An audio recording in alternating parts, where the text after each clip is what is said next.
Fathers are meant to be the rock of a family. They should be the ones you look up to, the ones you turn to when things get tough. But, let's face it, not every kid gets that privilege. Many people grow up without a dad, and even worse, some grow up with fathers who would literally rather be anywhere else. We're talking about the kind of dads who think being stern, distant, and downright unapproachable is part of the job description. And seriously, who can forget the stereotype from the past? Dad's supposed to be the tough guy who doesn't show emotion. I mean, how dare a man be seen smiling and laughing while hanging out with his kids? That's just not manly, right? Thank goodness, though, society has changed a lot over the past few decades, and now we know how crucial fathers are in their children's lives. In fact, some studies even suggest that kids need their dads just as much, if not more, than their moms. But then there's the story of Kailee McMullen, a case that hits you right in the gut and challenges everything you thought you knew about fatherhood and family dynamics. See, when Kailee's father, Ronald McMullen, called 911 to report that his daughter had harmed herself, the world was left in shock. Imagine the horror of a father who just witnessed his own daughter go through something so unimaginable. The heartbreak, the devastation, it's something no parent should ever have to experience. But as investigators dug deeper into Kailee's tragic death, more and more details started coming out that didn't quite add up. Something about this whole situation just felt off. The case of Kailee McMullen isn't just tragic. It's a confusing, heartbreaking mystery that will make you question everything. And it'll leave you with a gnawing sense of betrayal. I mean, how could someone you trust, someone who's supposed to protect you, be the one who ultimately lets you down in the worst way possible? The victim. What's up, true crime fans? Welcome to True Crime Stories. I'm your host, Ty Knotts, your fellow armchair detective, bringing you new, fresh true crime documentaries every single week. If that's your thing, let's be real. If you're watching this, it totally is. Smash that subscribe button so you can stay updated with all my future videos. Alright, let's dive into this. Kailee Jo McMullen was born on December 20, 1994 in Norman, Oklahoma to Ronald, Ronnie, and Karen McMullen. This small town was where she grew up, and it's the same place where her tragic story would unfold. Kailee wasn't just any ordinary girl. She was sweet, outgoing, and had a passion for cheerleading that burned bright from a young age. At just 8 years old, she joined the Oklahoma Twisters All-Stars cheerleading team. And that's when she realized something that would define her. She was a natural. She loved cheerleading so much that she didn't just do it for fun. She did it for the love of the sport. It wasn't long before she became a star, traveling around the country for competitions, including the prestigious Cheerleading Worlds in Orlando, Florida. By the time she hit high school at Norman North, Kailee had already become a force to be reckoned with. As a varsity co-captain, she led her team to win the 6A state title, and her teammates spoke of her as not only a fierce leader, but also someone who was down to earth and always had the back of the other girls. She wasn't just about winning, she was about lifting everyone up along the way. After high school, Kailee took her passion for helping others to the next level by enrolling in Bible college in Baton Rouge, Louisiana. But as life often does, it led her back to her roots. Kailee returned to Norman, where she pursued a career as an EMT, working with Norman Regional EMS SSTAT. This was Kailee's dream job, a job she loved with all her heart. And it wasn't just about the job itself. It was about the people she helped. She was a loyal and trustworthy friend, daughter, and co-worker. Everyone who knew her only had good things to say, but even the most lovable people aren't immune to tragedy. No one ever expects that someone like Kailee, someone so full of life, so full of promise, could become a victim. And yet, in the worst way imaginable, that's exactly what happened. The crime at the time of the case Kailee had moved out of her family home but was still living in Norman.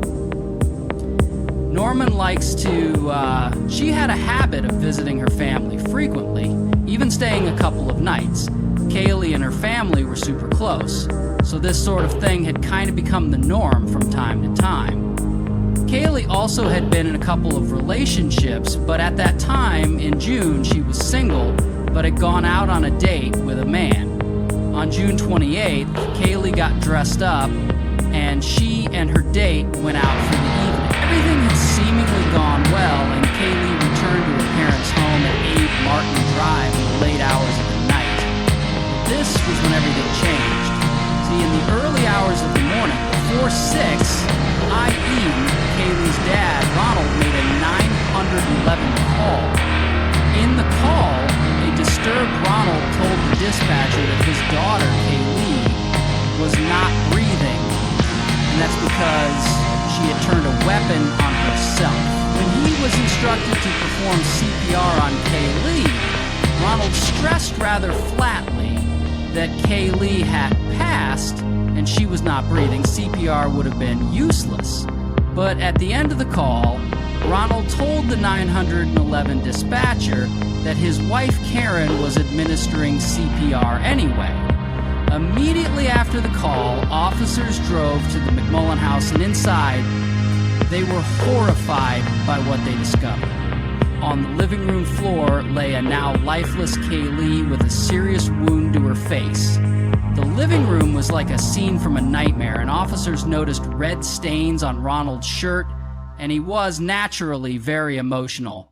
Karen was on the ground trying to revive her daughter with tears in her eyes, but sadly it was too late. 22-year-old Kailee McMullen was now gone, and the investigators were left confused and with a lot of questions. Kailee's body was immediately taken in for an autopsy, and this was where the police started to notice something really weird. Ronald, whose shirt was covered in what was certainly Kailee's blood, was trying to wash it off. The investigators constantly tried to make him stop, but he wouldn't, and at one point, he had to be physically restrained to prevent removing any more blood off his shirt.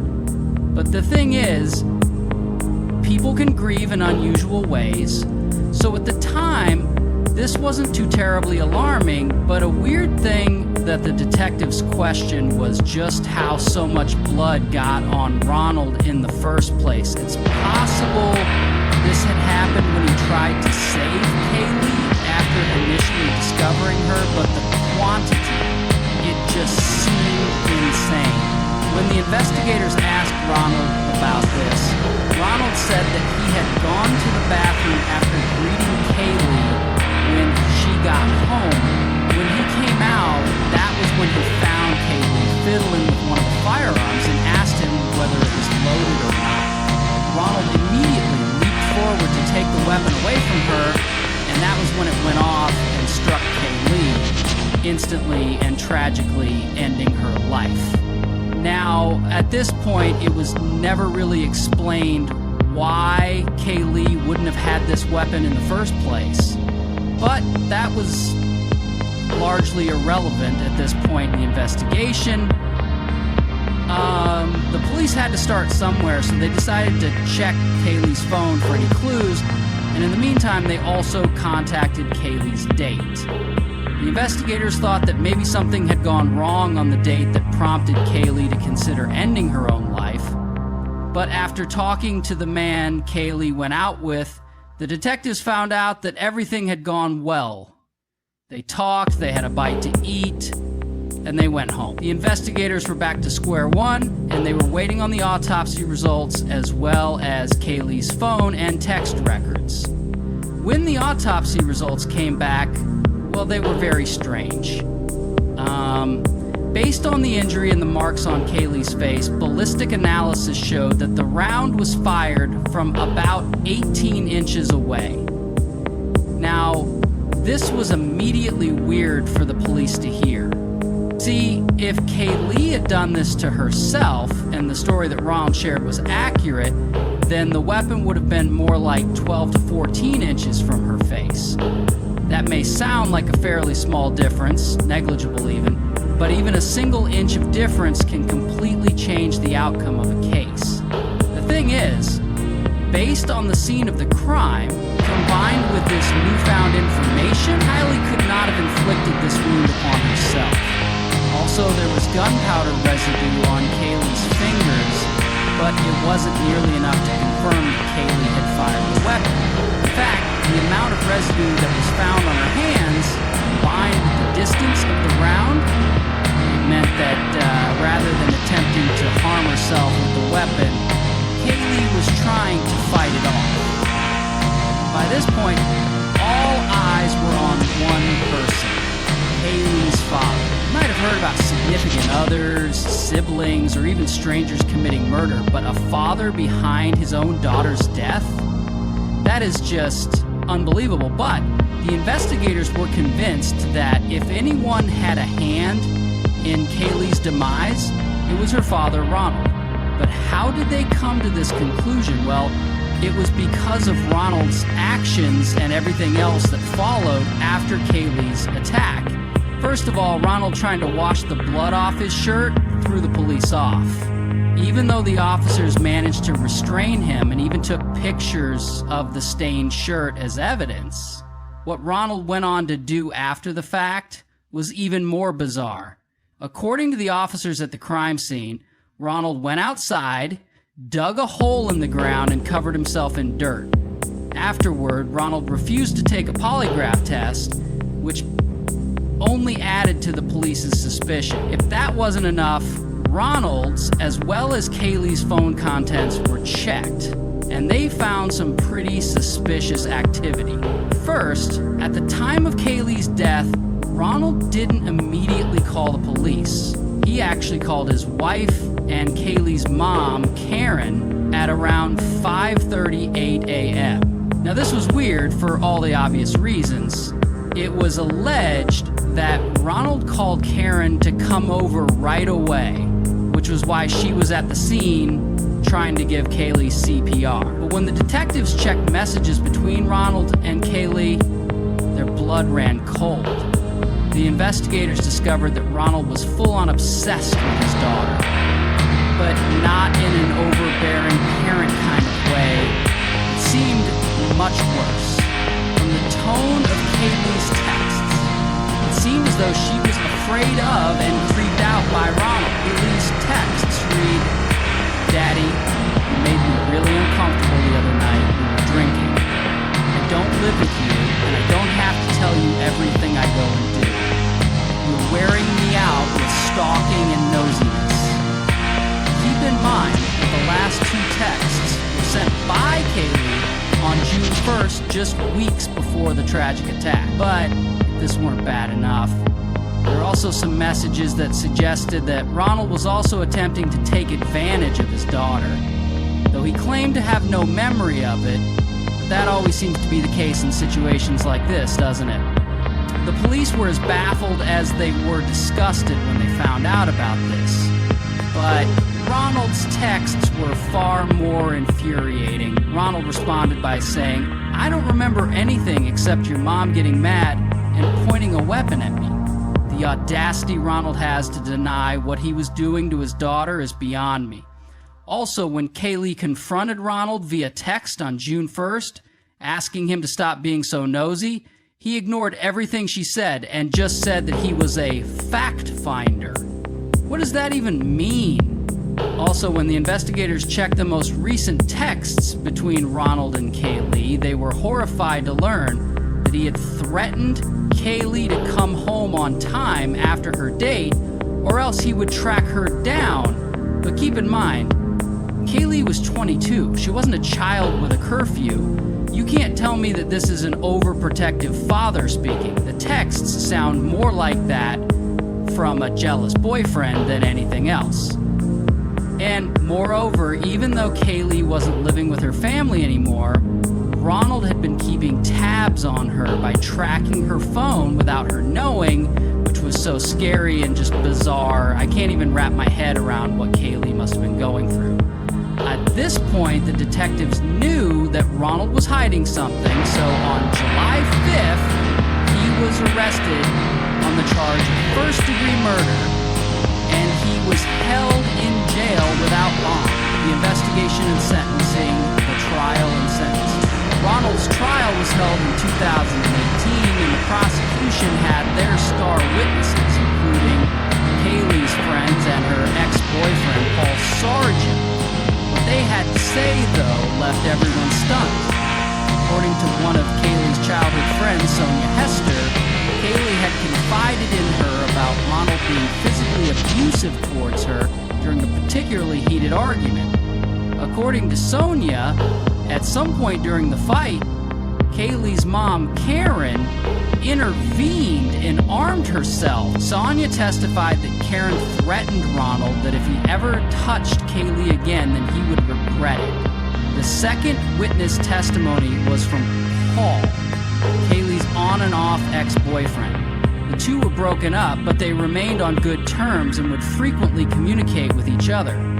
According to Paul, Kaylee called him on April 6th, 2017, and from the tone of her voice, Paul knew something was wrong. Paul corroborated the occurrence of the fight Sonia was talking about, and even about the time when Karen threatened Ronald. He explained that after the fight, Kaylee and her mother started sleeping in the same room. At first, everything was peaceful, but shortly after, Ronald came in, and that's when things got, well, I don't think I have to say it, and the YouTube police wouldn't let me say it, even if I wanted to. Another witness, Megan Swan, who was not only Kaylee's friend, but also her cheer partner, took the stand as well and testified that Ronald and Kaylee had a very close relationship, kind of like friends. Megan remembered that Ronald would drink a lot and would often push Kaylee to drink too. At that time, Kaylee would have been in high school, and she was obviously under the legal drinking age, but it seemed that Ronald didn't care. If anything, he urged Kaylee to drink, which is just unbelievable. Megan was also one of the first friends who got to know about the abuse Kaylee was suffering from. The next witness on the stand was none other than Kaylee's mom, Karen. But her testimony will leave you confused and somewhat angry. Karen denied the abuse allegations against her husband and even denied threatening him. Kaylee's friends testified in court that Karen defended her daughter, which is admirable, but now Karen was the one denying it. Why? It didn't even make any sense. Was she afraid of retaliation or maybe being punished for the threats she'd made? I don't know, but this testimony just threw me for a loop. If Karen did defend her daughter, then that was what any mother should have done. But why was she suddenly denying everything when a handful of people were testifying otherwise? It's also confusing and complex. Anyway, when a prosecutor asked Karen if she would have remained married to Ronald if she knew that he killed her daughter, Karen emotionally replied in the negative. In Karen's defense, the night Kaylee was attacked was a blur to her. She doesn't remember much, and everything was just hazy. She only remembers that her daughter was found on the floor, lifeless and cold. Lastly, a police officer also testified, saying that he heard Ronald say something eerie right as the officers were stepping out of the door on June 29th in 1969. According to the officer, Ronald, who was covered in dirt and blood, turned to his wife Karen and said, "I did that." Anyway, according to the prosecution, this is what they believed happened. After Kaylee received that very unnerving text from Ronald about coming home on time, she made her way to her family home. That was where Ronald confronted her, and in anger over disobeying him, he attacked her with a firearm, tragically killing her, and then called Karen to confess what he did. After that call, that was when he called the police. In hindsight, the 911 call seemed so eerie, especially when he stressed that Kaylee was gone and not breathing. That was all his doing. The defense, on the other hand, stuck to the original story of Kaylee mishandling the firearm, and that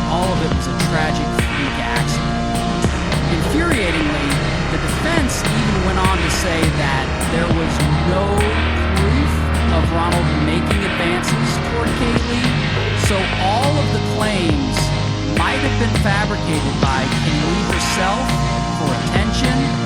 Again, this is just the defense team's claim.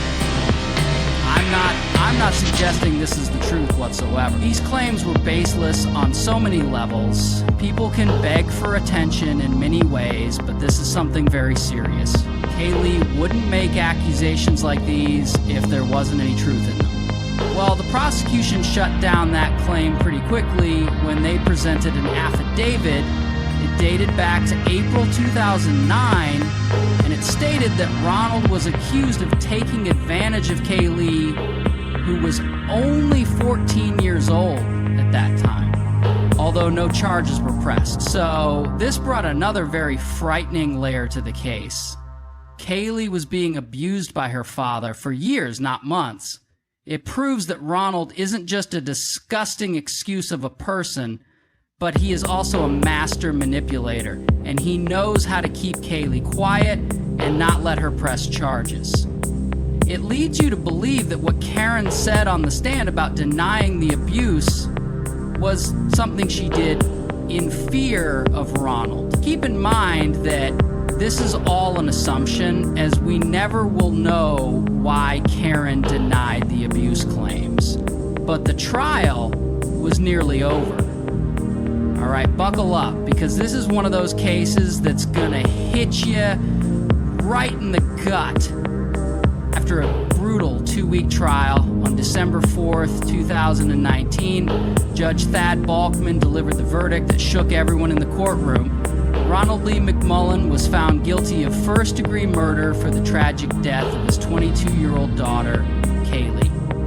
And just like that, the man who was supposed to protect his own flesh and blood, his own daughter, was sentenced to life in prison without the possibility of parole. Now, after the sentence was handed down, it was impossible not to feel the raw pain in the air. Kaylee's mother, Karen, just completely broke down.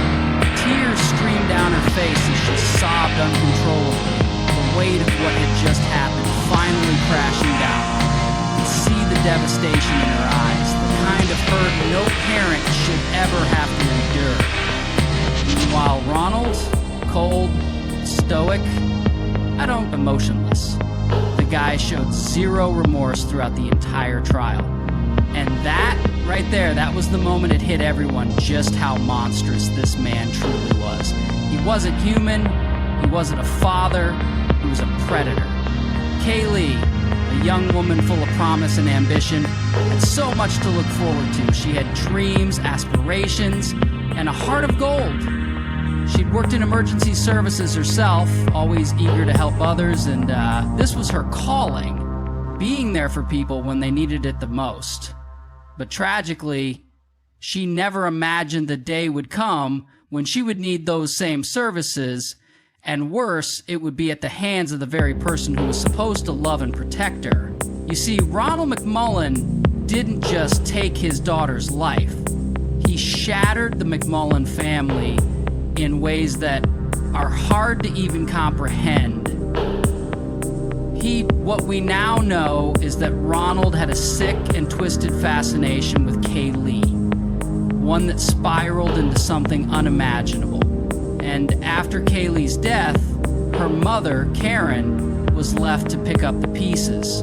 The trauma she now lives with, it's beyond words. As a nurse, Karen was used to seeing death and suffering, but seeing her own daughter like that in their own home, that's a nightmare no one should have to face. Now, it's unclear if Karen was also a victim of Ronald's twisted control, but let's be real. Knowing what we know about this guy, I wouldn't put it past him to manipulate and control everyone around him. He was a master at making people believe he was the good guy while hiding his dark, monstrous side. And the devastation he caused didn't just stop with Kailee. The ripple effect of his actions ruined everything. His own daughter, gone. His family, destroyed. All because of his sick, twisted obsession. What exactly was he losing control of Kailee? Was he hiding something darker that he didn't want anyone to uncover? We may never fully understand why he did what he did, but what we do know for sure is that this man is a cold, heartless monster. A rot on the inside that can never be fixed. He doesn't deserve to see the light of day again, and thankfully he won't. But the real tragedy here is that Kailee's life was cut short by the very person who helped give her life. She had so much to offer the world. She could have done incredible things, helped so many people, and left behind a legacy of kindness. Instead, her future was stolen from her by the one person who should have protected her. This case. It's disturbing, it's uncomfortable, and the worst part, the fact that a father, someone who's supposed to protect and care for his children, could do something so horrific. The sheer disgust behind the reason for Kailee's death, it's enough to make your skin crawl. And that's not something you'd ever wish on anyone, not even your worst enemy. Fathers are supposed to be protectors. They're supposed to be the ones their kids look up to, the ones who nurture and guide them. And sure, it's natural for a dad to be a bit overprotective sometimes, but Ronald? He took that to a whole new, horrifying level. So, if you're a dad watching this, take a moment and remember what your role truly is. The best thing you can do is set a good example for your kids. Be the hero they think you are. Don't ever give them a reason to take that title away from you. Alright, that's it for today's case.